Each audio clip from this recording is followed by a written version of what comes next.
Wondered if you're doing things that quietly push people away, but no one dares to tell you? As we grow older, we begin to settle into certain habits. Some are comforting, even wise, but others can turn into blind spots. You might think you're simply being yourself, but the truth is, the people around you notice. And while they may not say anything, those habits can quietly impact how you're perceived by family, friends, and even strangers. In this video, we're going to uncover 12 ugly things you might be doing in old age that everyone notices, but no one tells you. And I don't mean ugly in the physical sense. I'm talking about the kinds of behaviors that slowly wear down your dignity, isolate you from others, and chip away at the grace and respect you've earned over a lifetime. Each of these signs will challenge you to reflect, not to judge yourself harshly, but to gently hold a mirror up and say, is this still serving me, or is it pushing people away? And here's the good news, most of these habits are completely fixable. The first step is simply becoming aware. By the end of this video, you'll not only know what to look out for, but also how to carry yourself with more confidence, clarity, and grace in your later years. So stay with me until the end, because you may realize that a few small changes could make a big difference in how others experience you, and more importantly, how you experience yourself. Let's begin. Number 1, neglecting personal hygiene. One of the first things people silently pick up on, but rarely mention, is when someone stops taking care of their hygiene. And I'm not talking about major neglect either. It's the little things. Wearing clothes that look like they've been worn 3 days in a row, hair that hasn't been brushed, fingernails that go just a little too long, a faint odor that lingers a bit too long after you leave the room. These may seem small, but they speak volumes. See, hygiene isn't just about cleanliness. It's about how we carry ourselves. In our younger years, we usually maintain these habits without even thinking. But as we get older, energy wanes, routines change, and some people start to feel like, what's the point? And that shift is subtle, but the people around you notice. They may not tell you outright because they don't want to embarrass you. Especially younger family members, they don't know how to bring it up without hurting your feelings. So instead, they simply adjust. They sit a little farther away. They shorten the visit. They stop initiating hugs. But what they're really reacting to isn't you. It's the message your self-care is sending. It tells them you've given up a little, that maybe you don't value yourself as much as you once did. And here's the part no one says out loud. When you stop taking care of yourself, people unconsciously stop treating you with the same level of warmth and respect. Now, this doesn't mean you have to dress like a fashion model or wear cologne every day, but a fresh shirt, clean hair, and trimmed nails go a long way. They tell the world, I'm still here, I still care, I still respect myself, and you. The truth is, people respond to your energy before they respond to your words. And hygiene is one of the clearest reflections of that energy. When you take care of yourself, it quietly invites others to treat you with kindness, closeness, and dignity. And that's a message worth sending. Number 2, speaking without a filter. As we age, something curious tends to happen. The inner voice that once said, maybe don't say that out loud, gets a little quieter and sometimes disappears altogether. You start speaking your mind more freely, maybe even proudly thinking, I've earned the right to say whatever I want. And while that may feel liberating, the people around you often feel something very different, discomfort. You see, there's a fine line between honesty and bluntness. And over time, if you find yourself saying things that make people pause, shift in their chairs, or avoid eye contact, it might be a sign that what's coming out isn't just truth, it's harshness.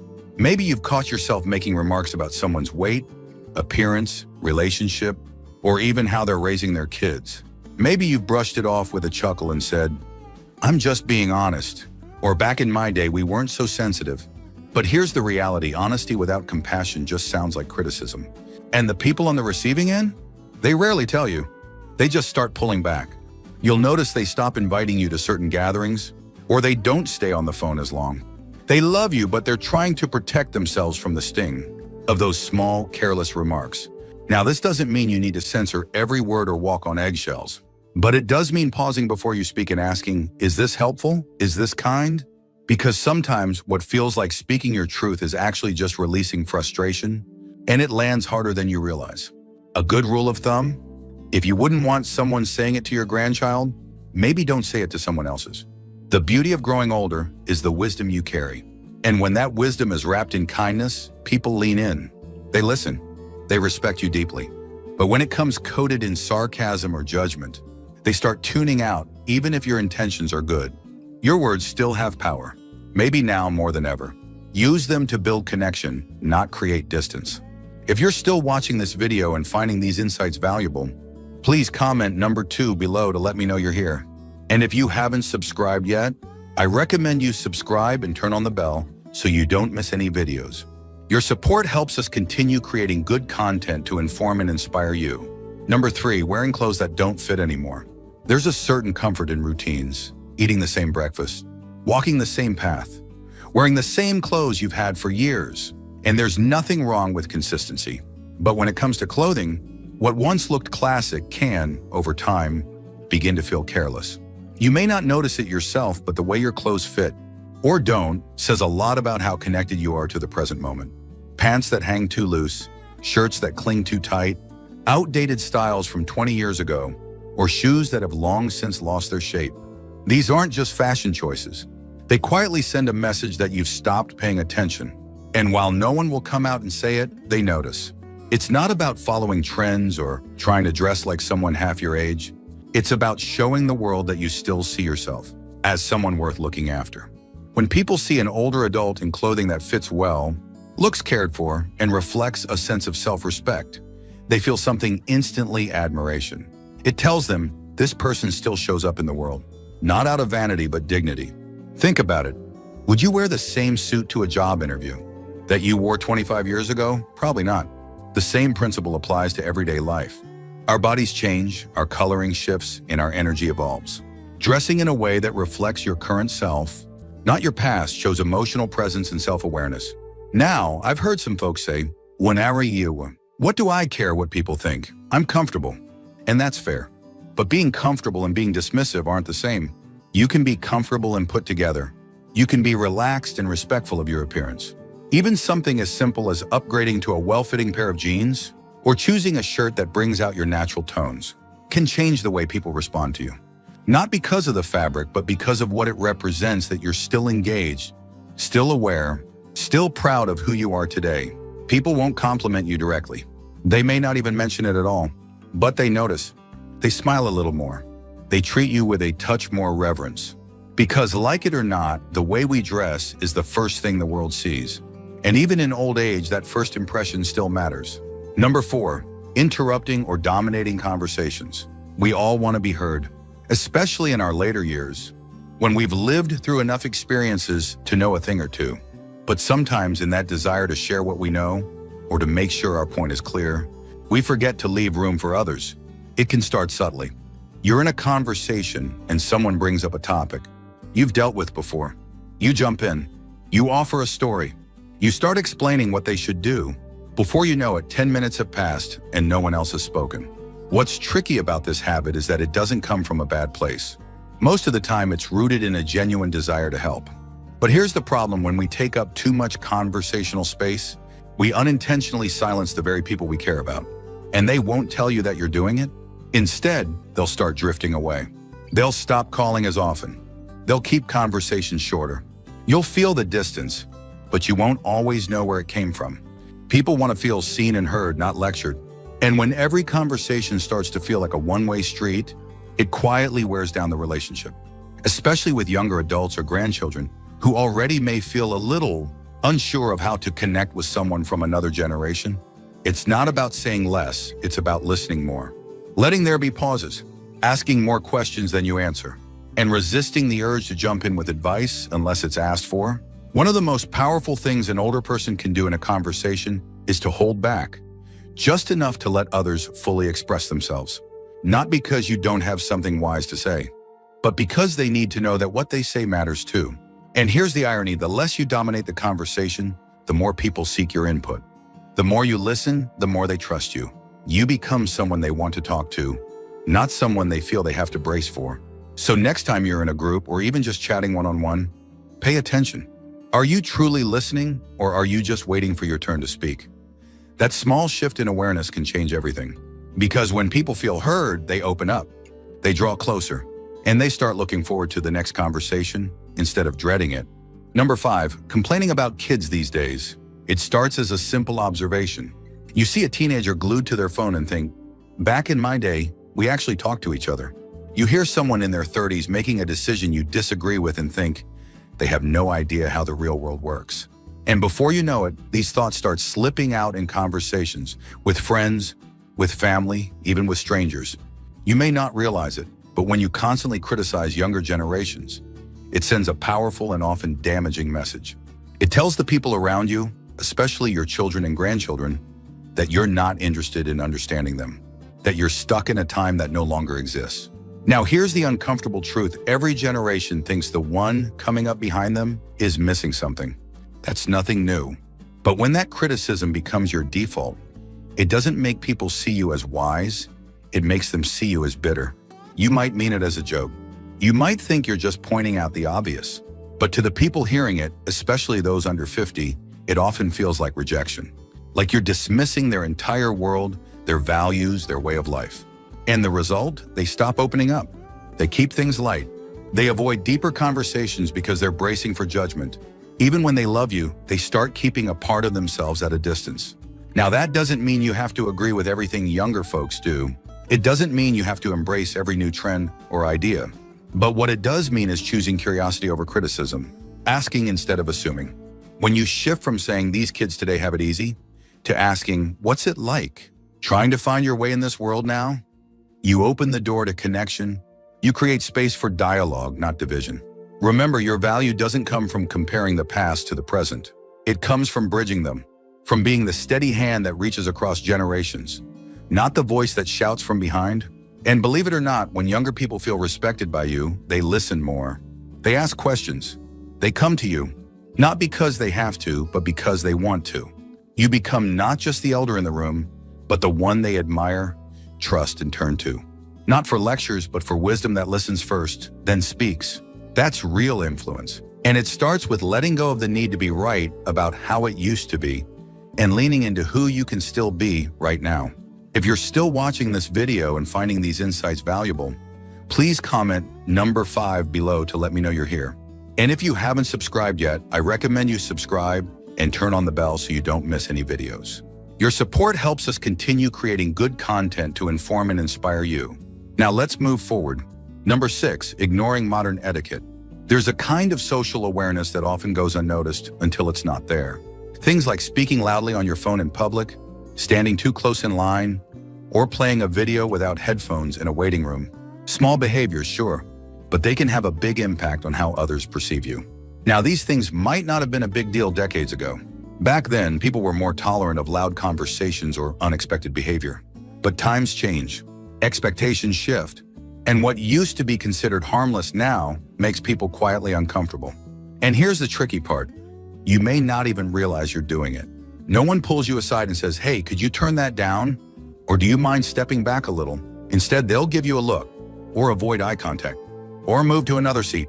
It's not personal, but it is real. And whether it's on the subway, in a coffee shop, or even just walking through a store, these little breaches of what people now consider common courtesy send a message. They say, I'm not aware of how I affect others. And the truth is, people don't always give older adults the benefit of the doubt. They often assume you should know better. So when they see these behaviors, they don't chalk it up to misunderstanding. They chalk it up to disregard. That's not the legacy you want to leave.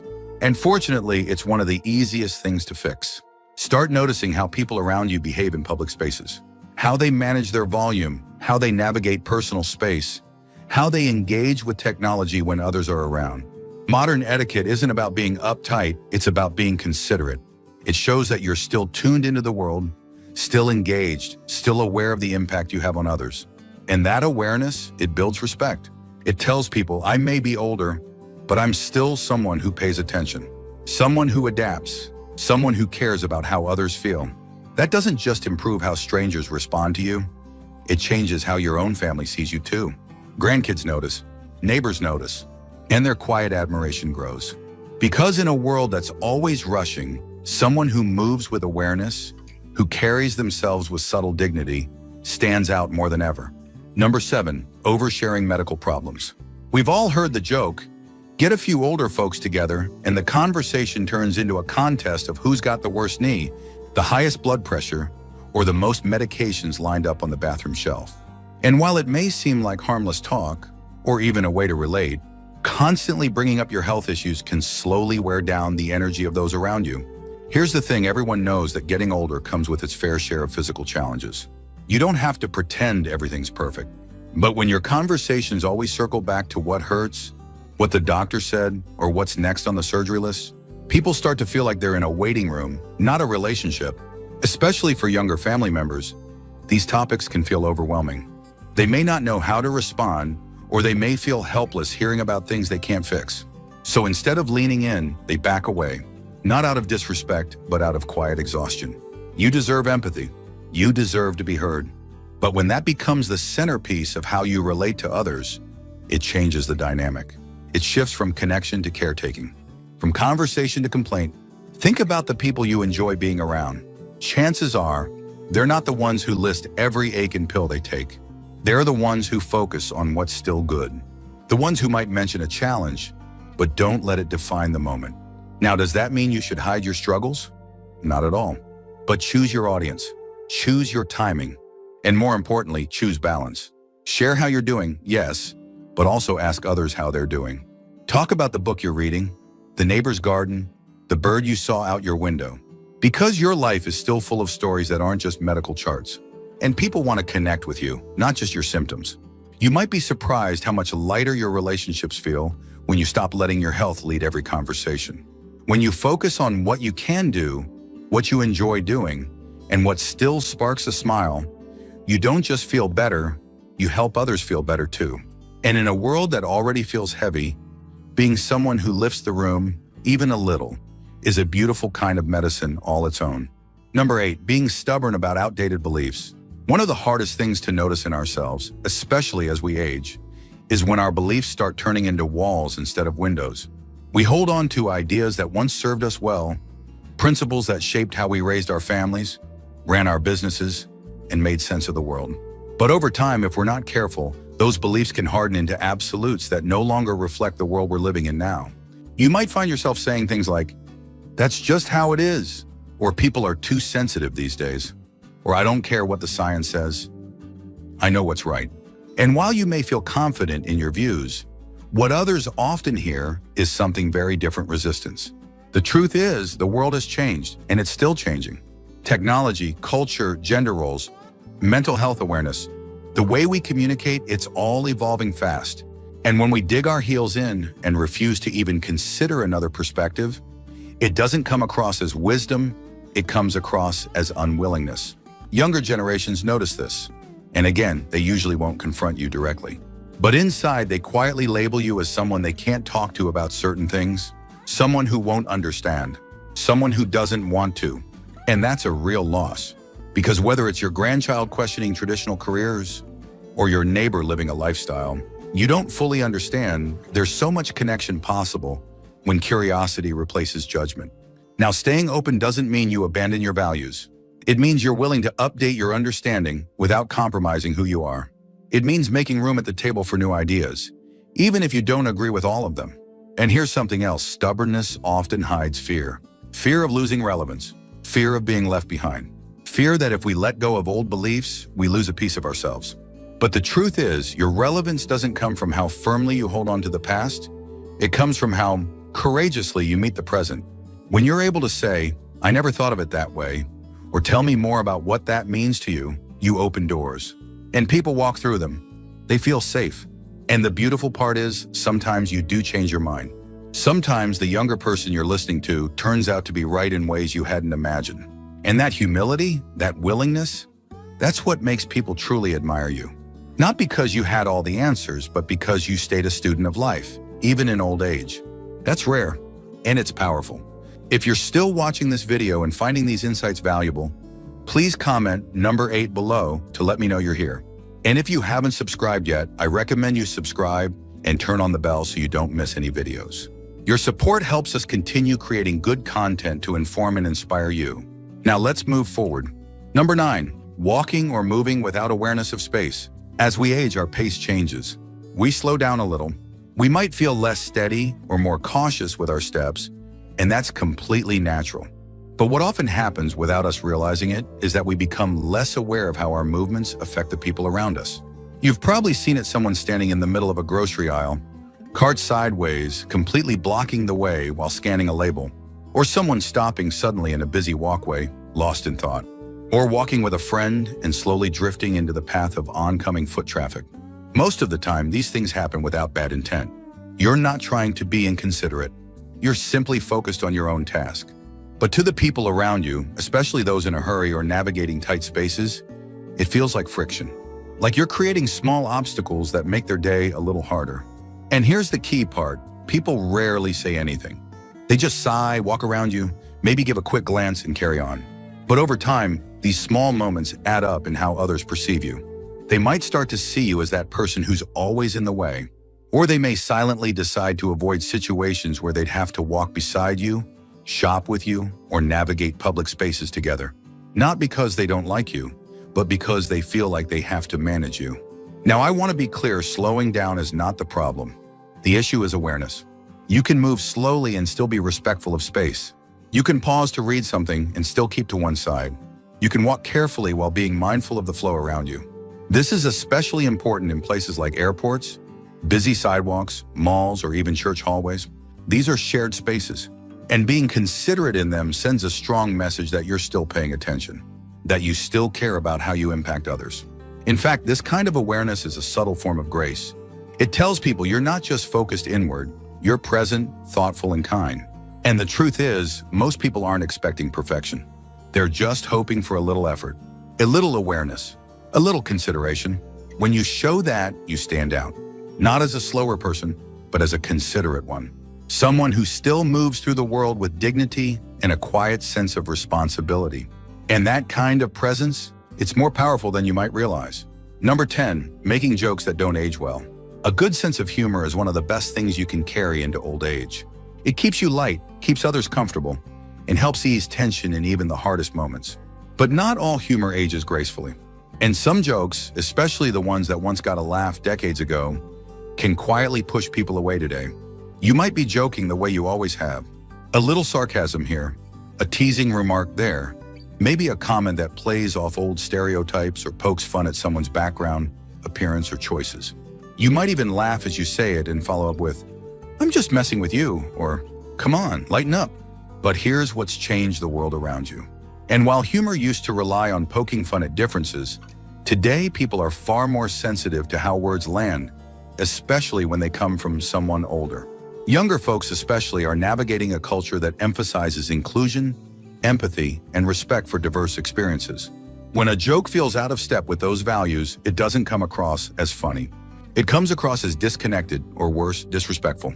And they probably won't tell you. They'll just laugh politely, then avoid getting too close. You'll feel the distance, but maybe not understand where it came from. Now, that doesn't mean you have to walk on eggshells. It doesn't mean humor is off limits, but it does mean thinking twice before you default to certain kinds of jokes. Ask yourself, is this funny because it's clever or because it puts someone else down? The best kind of humor, especially in older age, is the kind that lifts people up. That brings lightness, not discomfort. That shows you're not stuck in the past, but evolving right along with everyone else. In fact, nothing builds connection faster than being able to laugh at yourself. It shows humility. It shows perspective. It shows that you're not trying to prove anything. You're just here to enjoy the moment with others. And when people see that, they relax. They engage. They start seeing you not just as the older person in the room, but as someone who still gets it.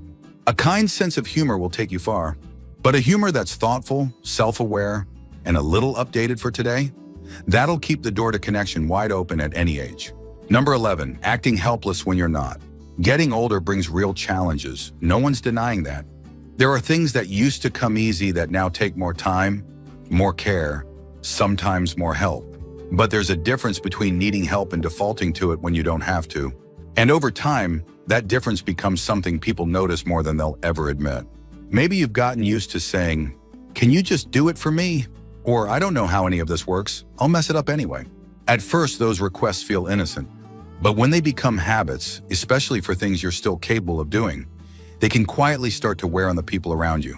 Family members might start feeling like caretakers, even when you're perfectly able. Friends may notice that they're always the ones lifting, reaching, fixing, organizing. And though they might smile and say, no problem. Inside, they begin to feel something else, resentment. What's even more complex is that sometimes this behavior is subconscious. It's not laziness, it's fear. Fear of doing it wrong. Fear of looking silly. Fear of not keeping up. So you let someone else step in. And with each little surrender, your independence slips just a bit more. But here's the truth, people admire effort more than perfection. They'd rather see you try and struggle a little than give up altogether. Your children, your grandchildren, even your neighbors, they feel proud when you show you're still in the game, that you still want to learn, move, participate. And when you ask for help only when you truly need it, they trust you more. They don't feel like they're being manipulated or taken for granted. They feel honored to step in because they know it comes from a place of honesty, not habit. Maintaining your sense of agency isn't about pretending you're 30 again. It's about showing up with what you can do, asking clearly for what you can't, and respecting the line between the two. You'd be amazed how empowered you feel when you start reclaiming the little things, carrying your own bag, figuring out the new remote, following a recipe without asking someone to hover. These small wins build confidence. They remind you and everyone around you that age may change what you're capable of, but it doesn't take away your strength, your will, or your dignity. Because the people who truly age well aren't the ones who never ask for help. They're the ones who know when to ask and when to stand tall and say, "I've got this." Number 12, pretending you're always right. We all like to feel we've earned our place at the table, especially after decades of life experience, hard choices, and lessons learned the long way. So it's understandable that, at a certain point, many older adults feel like they've got the answers, that they've seen enough to know how things work, and in many cases they do. But here's where it gets tricky when the need to be right overshadows the need to connect. People stop listening. It might show up in small ways. Correcting someone's story at dinner. Insisting your way of doing something is the only way that makes sense. Rolling your eyes at new ideas or brushing off someone else's opinion with, "Trust me, I know better." At first, others may shrug it off. They might even laugh. But over time, being around someone who always has to be right becomes exhausting. People start avoiding meaningful conversations. They withhold their thoughts. They stop challenging you, not because you convince them, but because it's just easier to stay quiet. The irony is, many older folks don't do this to be arrogant. They do it to feel safe, to feel like they still have authority in a world that's changing quickly around them. But when being right becomes more important than being kind or curious, it backfires. Being wise doesn't mean having all the answers. It means knowing when to offer your perspective and when to let someone else explore theirs. It means holding your opinions with confidence, but also with openness. Because here's the truth, most people don't say out loud. The people we admire most aren't the ones who correct us. They're the ones who listen, reflect, and gently invite us to think differently, without forcing it. When you stop trying to win every discussion, people actually start coming to you more. They ask your opinion. They value your feedback. Not because you dominate the room, but because your words carry calm, thoughtful weight. And when you do speak, because you don't speak just to win, your voice lands deeper. It sticks. It matters. In the end, the need to be right fades. What lasts is how you made people feel. And when you leave space for others to be heard, challenged, and uplifted, your presence becomes something they truly treasure, not tolerate. Final thoughts. To medida befrente one. Now that we've gone through these 12 behaviors, take a moment to reflect gently, without judgment. Which of these habits have quietly crept into your daily life? Which ones caught you by surprise? And which do you feel ready to shift, even if just a little? This video wasn't meant to shame or criticize. It was created to give you something most people don't, honest insight wrapped in care. Because the truth is, these behaviors don't make you a bad person. They're simply blind spots, things that settle in over time without us noticing. And once we do notice, that's when real strength shows. Not in pretending they don't exist, but in saying, "I see it. I can do better. I still have the power to grow." That's what aging well is really about. Not clinging to the past, not resisting change, but stepping into each new day with self-awareness, grace, and the quiet strength of someone who still wants to connect, evolve, and be a source of warmth in other people's lives. So as you move forward, keep these signs in mind, not as a checklist, but as gentle reminders. Ways to keep showing up in the world with dignity, presence, and the kind of character that leaves others feeling respected, comfortable, and inspired. And remember, it's never too late to shift how you move through the world. Small changes in how you speak, listen, dress, Joke or interact can completely transform how people experience you and how you experience your own place in the world. Thank you for joining us today. We'd love to hear from you. Leave a comment below and share one thing you learned today and how you plan to use it in your life. Your thoughts are important to us, so don't hesitate to share them. Reading your comments gives us great motivation and encouragement. If you enjoyed this video and found it helpful, please like, subscribe, and share. Your support helps us continue creating good content to inform and inspire you. Thanks for watching, and we look forward to seeing you in the next video.